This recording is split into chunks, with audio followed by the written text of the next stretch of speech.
The candlelight at Le Claret danced across the rim of Evelyn's wine glass, a tiny, shimmering halo. It was the perfect reflection of the evening, soft, golden, and exquisitely crafted.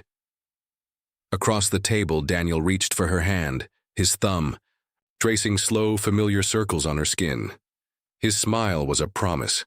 "To 10 years," he said, his voice a low hum that vibrated through the fine crystalline linen. It was a sound that usually settled her, a bedrock in the whirl of her high-stress job. "To 10 years," she echoed, her own smile feeling practiced, a mask she'd worn for so long it had almost fused to her skin. The restaurant was a symphony of muted clinks and murmured conversations, a world away from the quiet dread that had taken root in her chest these past few months. A dread with no name, no origin. Just a constant low-frequency hum beneath the melody of their perfect life. He paid the bill with a dismissive wave of his hand, a gesture that once seemed confident, but now struck her as vaguely theatrical. The night air was cool as they stepped. Outside, a shock against the curated warmth of the restaurant.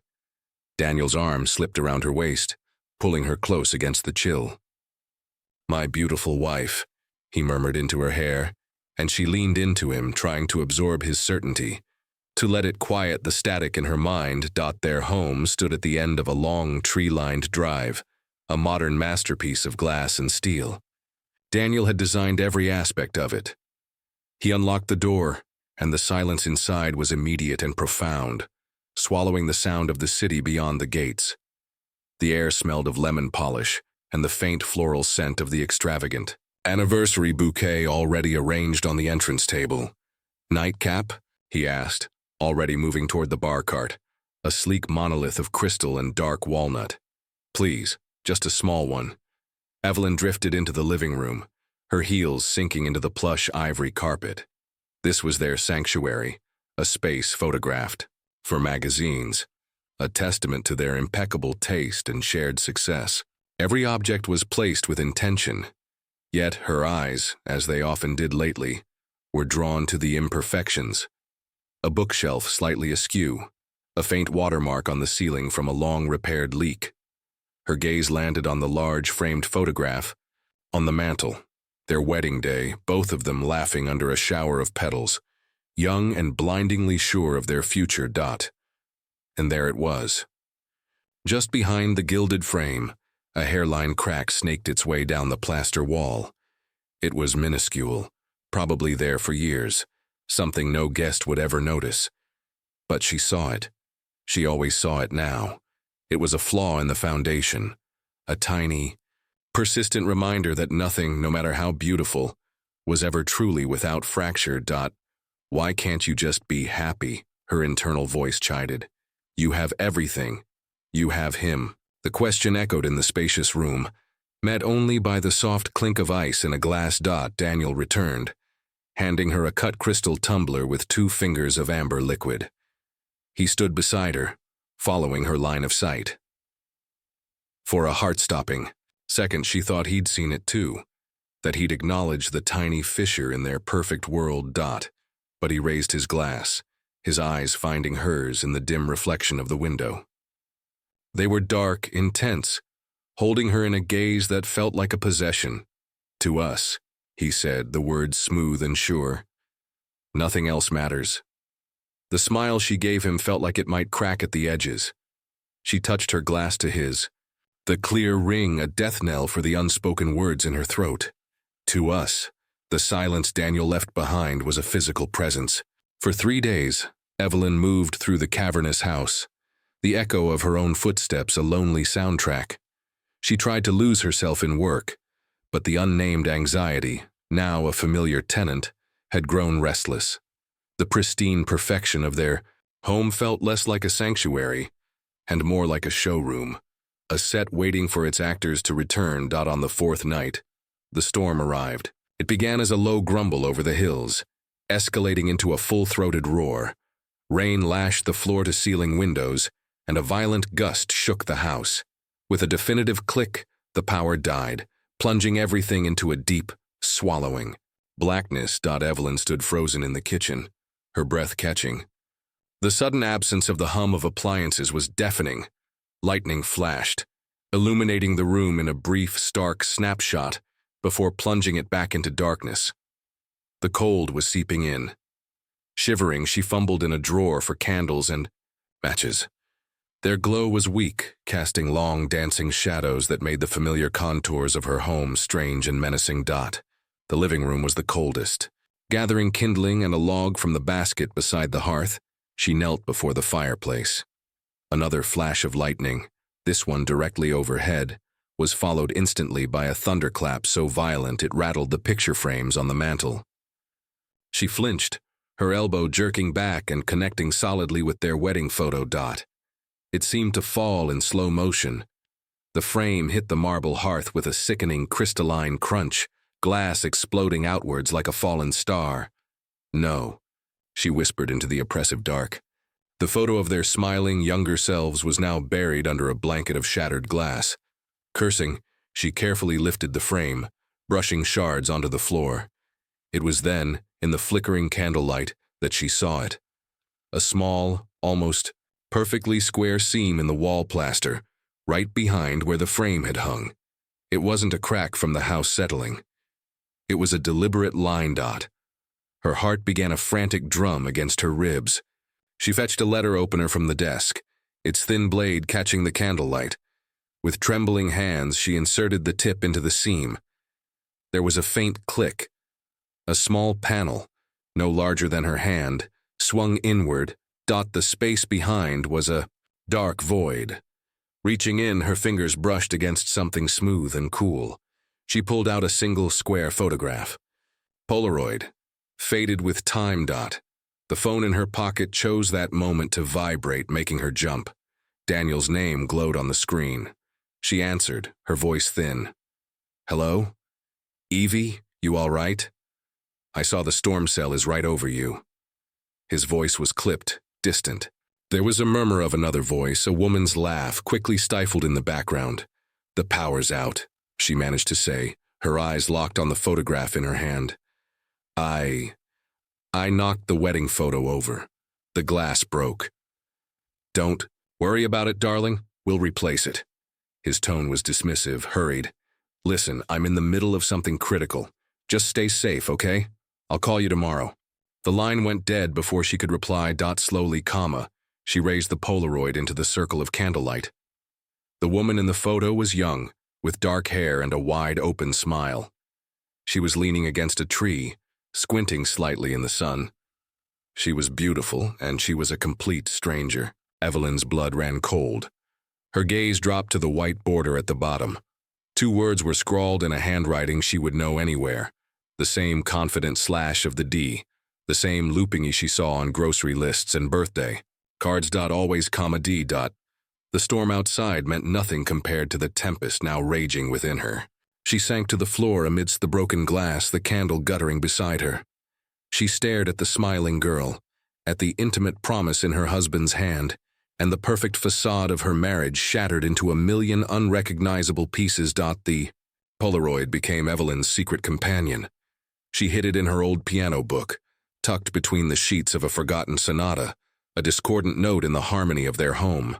Daniel returned from his trip breezy and affectionate, his kiss on her cheek feeling like a brand. The photograph burned in her mind, a silent scream waiting to be heard. She tried, once, to broach it.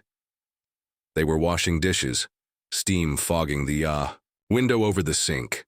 "It's funny," she began, her voice carefully light. "Finding that old compartment made me think about our pasts. Did you have many serious girlfriends before me? Any I should be jealous of?" She forced a laugh, brittle and false. Daniel didn't miss a beat, handing her a wet plate. His smile was a practiced, charming thing. "Why? Are you compiling a dossier?" He dried his hands, turning to her. "You're the only one who ever mattered, Evie.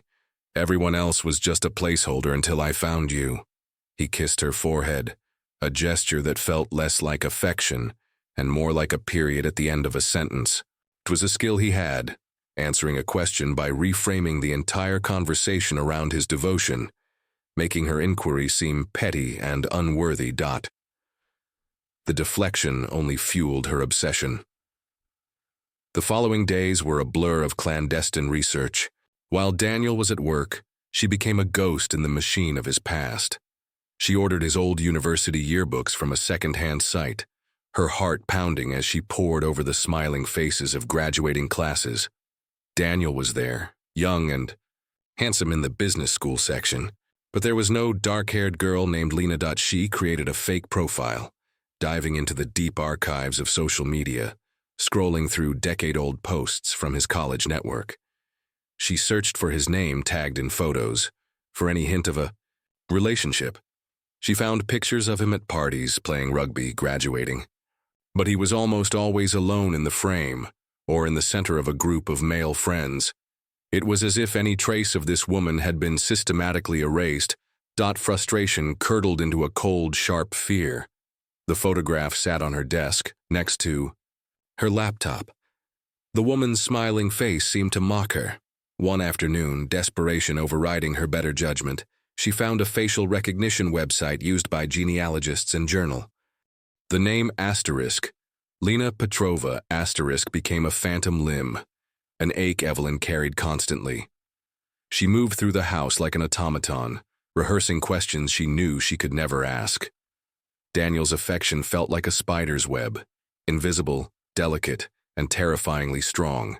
For 3 days she existed in this suspended state, jumping at the mailman's approach, her heart seizing every time the phone rang. The knock, when it finally came, was firm and official. Through the frosted glass of the front door, Evelyn saw a silhouette, a woman standing with a posture that screamed authority. Her blood turned to ice. Daniel was in his study, the door ajar. She opened the front door, her hand trembling on the knob. The woman on the step was in her late 40s, with sharp, intelligent eyes that missed nothing. She held up a leather-worn badge. "Evelyn Reed, I'm Inspector Valeria Cruz. I'd like to speak with you and your husband if this is a convenient time." Her tone was polite, but it left no room for refusal. It was not a question of course. "Please come in." Evelyn's voice was a thin wire. Daniel emerged from his study, his expression one of mild, polite curiosity. "Everything all right, darling?" He looked at the inspector, his smile easy and welcoming. "Daniel Reed, how can we help you?" Inspector Cruz accepted the offer of water but declined a seat, preferring to stand in the living room, a deliberate power play. "I'm reinvestigating a cold case," she began, her gaze sweeping the room before landing squarely on Daniel. "The disappearance of Lena Petrova, back in October 2011. Our records indicate you knew her." Evelyn held her breath. Daniel's face underwent a masterful transformation. The ease melted into a somber, respectful sadness. He sighed, running a hand through his hair. "Lena? My God, I haven't heard that name in years. What a tragedy." He shook his head, his brow furrowed with genuine-looking pain. "We worked a part-time job together at the campus library, sophomore year. She was a sweet girl, quiet. You were friends?" Cruz pressed, her pen poised over a small notebook. "Acquaintances," Daniel corrected gently, his tone implying the inspector was misunderstanding the casual nature of campus life. "We'd say hello, maybe chat about classes. Remember when she stopped showing up? Everyone was worried. It was all anyone could talk about for weeks, just vanished." He looked at Evelyn, his eyes soft with shared sorrow. "It was a terrible time." Evelyn watched, her horror a living thing clawing up her throat. Every word was a lie, delivered with the flawless conviction of a seasoned actor. He was sculpting a truth right before their eyes, and the inspector was nodding, taking it all down. "And you can't think of anyone who might have wished her harm? Did she ever mention any problems?" Cruz asked. "Nothing," Daniel said, spreading his hands, in a gesture of helpless sincerity. "It's why it was so shocking. She seemed perfectly fine." The inspector asked a few more perfunctory questions, which Daniel fielded with the same calm, helpful demeanor. Finally, she closed her notebook. "Thank you for your time. If you think of anything else, no matter how small, here's my card." She handed one to each of them. Evelyn's fingers were numb as she took it. Daniel saw the inspector to the door, his voice warm until the very end. "I hope you find the answers her family deserves." The moment the door clicked shut, the air in the room solidified. Daniel stood with his back to her for a long moment, his shoulders set. Slowly, he turned. The compassionate, concerned husband was gone. In his place was a stranger. His face was a cold, neutral mask, but his eyes were chips of flint. The transformation was so absolute it stole the air from Evelyn's lungs. He walked toward her, stopping just a foot away, his presence suddenly overwhelming and threatening. He didn't touch her. He didn't need to. "We don't need to discuss this again," he said, his voice low, flat, and utterly devoid of emotion. It was the tone one would use to give a directive to a subordinate. "It's a sad story, but it has nothing to do with us." He held her gaze for a beat longer, ensuring the command, the warning, was perfectly understood. Then he turned and walked back to his study, closing the door quietly behind him. Evelyn stood frozen in the center of their perfect living room, the inspector's card a dead weight in her hand, the echo of his order hanging in the air like a threat. The command in the living room was not an isolated event. It was the opening move in a silent, brutal war for her sanity. Daniel's affection returned, but it was now laced with a condescending clinical concern that was far more terrifying than his brief coldness. It began with small things. "You look exhausted, Evie," he'd murmur, kissing her temple as she scrolled through news articles on Lena Petrova late at night. "Work is burning you out. Maybe you should take a week off." He started bringing her tea in the evenings, chamomile, to help you sleep. The implication was clear. Her anxiety was a symptom of fatigue, not a response to a terrifying truth. Her evidence began to vanish. 2 days after the inspector's visit, she went to the piano book. The Polaroid was gone. Her heart hammered against her ribs as she frantically searched, pulling out every sheet of music until the bench was a chaotic mess. "Daniel," she called out, trying to keep the panic from her voice. "Have you seen a small old photo? I had it tucked in. Here." He appeared in the doorway, leaning against the frame with an expression of mild curiosity. "A photo? No, darling, you've been misplacing a lot of things lately. Your reading glasses were in the fridge yesterday." He said it with a gentle, teasing laugh, but the message was a precision strike. Asterisk. "Your mind is failing you. Asterisk." The house itself seemed to turn against her. She kept her perfume on the right side of the vanity. One morning it was on the left. When she mentioned it, Daniel gave her a puzzled look. "It's always been there, Evie. Are you sure you're feeling okay?" He began to casually correct her in the same way. "You always put the knife's handle out in the block, remember? Safety first." She had never done that. "We keep the spare keys in the jade bowl, not the ceramic one." They didn't own a jade bowl. Her world became a funhouse mirror. The solid ground of her memory turned to shifting sand. Was she losing her mind? The stress, the sleepless nights. Maybe he was right. Maybe she was conjuring ghosts, manufacturing a crisis from the fabric of her own exhaustion. The doubt he planted took root, a vicious weed choking her certainty. The final confrontation happened over breakfast.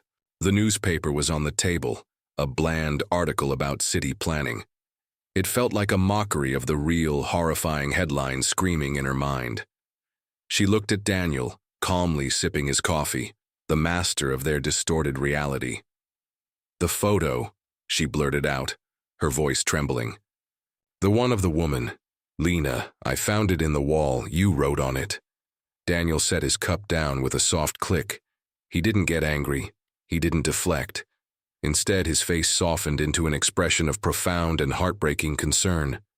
He reached across the table, taking her cold hands in his warm, steady ones. "Oh, my love," he said, his voice a low, soothing balm. He looked genuinely pained. There was never any photo. She tried to pull her hands away, but he held them fast, his grip just a fraction too tight. "But I saw it. I held it. The writing—" "You've been having such bad dreams," he interrupted, his tone gentle, reasonable, absolute.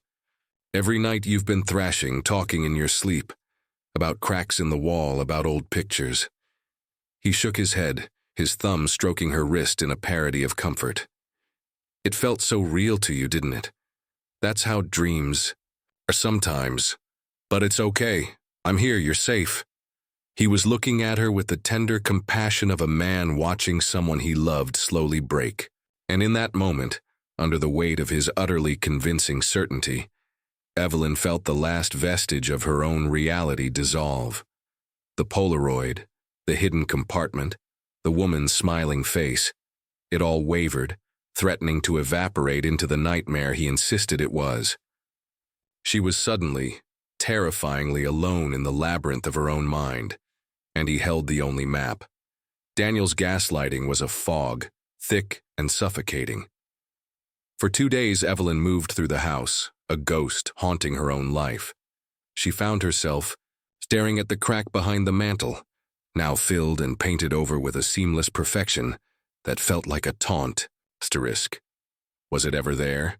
His words echoed, a constant corrosive drip. You've been having bad dreams. There was never any photo. Asterisk, but the name, Lena Petrova. It was a splinter in her mind that his soothing lies could not dissolve. It was real.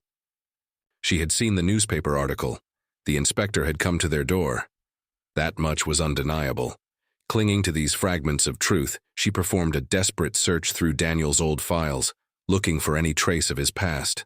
Buried in a box of tax documents was a single crumpled address. Marcus Reed, an apartment in a part of the city Daniel would never deign to visit. The pub was called The Anchor, a dim, worn-down place that smelled of stale beer and fried food. It was a world away from Le Claret. She chose a booth in the back, her hands clenched around a tonic water she didn't drink. When Marcus Reed walked in, the family resemblance was startling, yet distorted. He had Daniel's height and build, but where Daniel's was polished, Marcus's was worn, his face etched with lines of resentment and hard living. His eyes, the same shade as his brother's, held a weary wariness. "Evelyn," he said, his voice a gravelly rumble. He didn't sit until she nodded. "Thank you for coming," she began, her voice unsteady. The drive home from the Anchor was a blur. Marcus's words echoed in the car's silence, each one a hammer blow shattering the prison of Daniel's lies. The fog of gaslighting didn't just lift. It was incinerated by the pure, cold flame of truth. She wasn't crazy.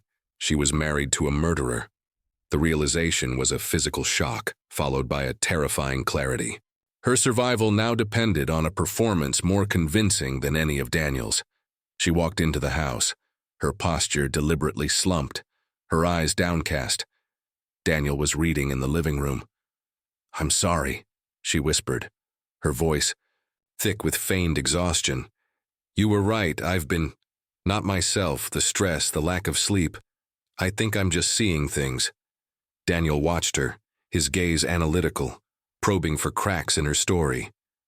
She let a single real tear trace a path down her cheek, a testament not to contrition, but to sheer, undiluted fear. It sold the performance. His expression softened into triumphant satisfaction. "It's okay, my love," he said, pulling her into an embrace that felt like a straitjacket. "I'll take care of you."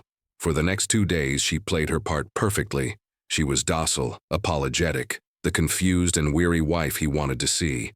She let him bring her tea, accepted. His patronizing pats on the head, every compliant smile felt like a betrayal of Lena Petrova. But it was a necessary sacrifice. She was building a trap with her own submission. The plan was simple. Flee. In the dead of night, while Daniel slept the untroubled sleep of a man who believed he had total control, she slid out of bed. The floorboards were cold beneath her bare feet. She moved like a ghost through the dark house, retrieving a small backpack from the back of her closet. She stuffed in cash, her passport, a change of clothes. It wasn't enough. She needed evidence, something undeniable to take to Inspector Cruz. Her eyes fell on the sleek black box of the home security system, tucked away on a shelf in the utility closet. It archived everything, With trembling hands, she disconnected the hard drive. Wait, suddenly immense. Back in her study, the door locked. She connected it to her laptop. The screen glowed in the darkness, a portal to the past. She scrolled back through days of mundane footage. Empty hallways, Daniel making coffee, herself watering plants. She found the date, the inspector's visit. She watched the silent movie of their conversation, of Daniel's masterful performance.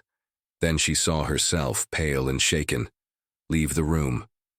Daniel waited a beat, ensuring she was gone. He pulled out his phone, his back to the camera. He was speaking. Her finger hovered over the volume slider. She dragged it up. The audio hissed, then cleared. His voice was a low, urgent whisper, devoid of its usual warmth, stripped down to something cold and metallic. She's getting suspicious. A pause. He listened to the person on the other end, his head nodding slightly. I know. But we may have a problem. The words hung in the silent room, more terrifying than any confession. We. There was someone else, and the problem was her. Evelyn sat frozen, the hard drive whirring softly in her hands. The proof of her own mortal danger finally, devastatingly, clear. The soft whir of the hard drive was the only sound in the study. A tiny mechanical heartbeat underscoring the seismic shift in her world. We may have a problem. The words, in Daniel's own voice, were a death sentence. Her hands, clumsy with terror, fumbled to email the audio file to herself, then to Marcus with a single line of text. He knows. Help me. She hit send just as a floorboard creaked directly behind her. The air in the room changed, growing dense and cold. She didn't need to turn around. She could feel him there, a predator whose territory had been breached. Slowly, she turned in her chair. Daniel stood in the doorway, still dressed in his pajama bottoms. He wasn't angry. He looked resigned and profoundly sad. The last vestige of his loving husband mask was gone, stripped away to reveal the chillingly calm man beneath. His eyes were flat, devoid of their usual charming light. I heard you moving around, he said, his voice quiet, almost conversational. He stepped into the room, his gaze falling on the hard drive connected to her laptop. He didn't ask what she was doing. He knew. Evelyn's heart hammered against her ribs, a frantic bird in a cage. She said nothing, frozen. He didn't deny. He didn't rage. Instead, he began to explain, his tone that of a reasonable man forced to clarify a difficult truth. She was going to ruin everything, he said, as if discussing a failed business deal. Lena was weak. She wanted to leave, to tear apart what we had. I couldn't let that happen. He took a step closer, and Evelyn flinched back. He stopped, a flicker of pain crossing his features. What we built, you and me, it's perfect, Evelyn. It's everything I ever wanted. Don't you see? I had to clear the path to get to you. I did it for us. For this. He gestured around the room, at their beautiful, cursed home. His love was a possessive, all-consuming thing. A black hole that had swallowed one woman and was now reaching for another. He took another step, his hand rising, not in a threat, but in a twisted, yearning gesture. A desire to touch, to connect, to pull her back into the beautiful nightmare he'd constructed. I love you. I have always loved you. Even then. His logic was so insane, so terrifyingly sincere, that it stole the air from her lungs. She was backed against her desk, nowhere to run. As his fingers were about to brush her cheek, the world exploded into noise and violent motion. The study door burst inward, splintering off its hinges. Police! Don't move! The room filled, with dark uniforms, the sharp commands, the glint of drawn guns leveled at Daniel. He froze, his outstretched hand hovering in the air. His eyes, wide with shock, snapped from the armed officers to Evelyn. And in that moment, she saw not anger at being caught, but a look of utter, profound betrayal. His perfect world wasn't being destroyed by his own actions, but by her, the one person he had built it for. As an officer, roughly pulled his arms behind his back to cuff him. Daniel's eyes never left hers. The noise, the chaos, the shouting, it all faded into a dull roar. His voice, when it came, was quiet, broken, and horribly sincere. "We made vows," he said. Then he was led away, leaving Evelyn standing in the ruins of their life, the words hanging in the air like a curse.